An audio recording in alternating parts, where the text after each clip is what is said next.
West Wing, Season 1, Episode 6, titled Dr. Willis of Ohio.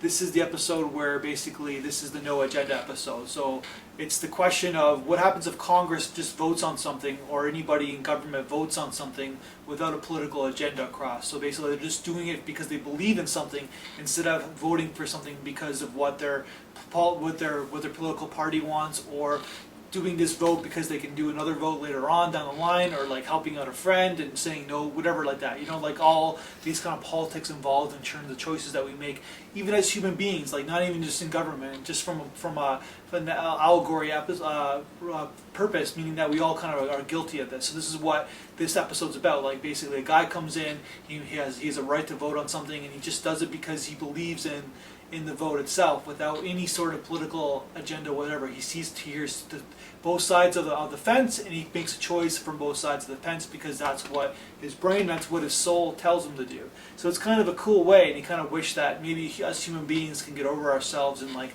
kind of like do this, but of course it's impossible because we're not that evolved yet, or perhaps we never will be. So basically that's what the episode's about, and basically it's kind of a cool episode where this episode's about a budget surplus.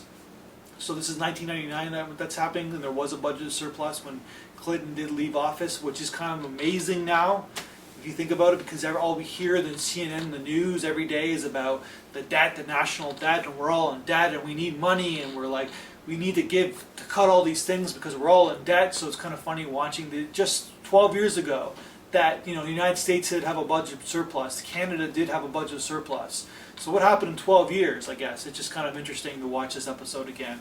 So kind of a cool episode. Dr. Willis of Ohio, Bartlett, and we meet Zoe, his youngest daughter, who ends up being Peggy Olson on Mad Men.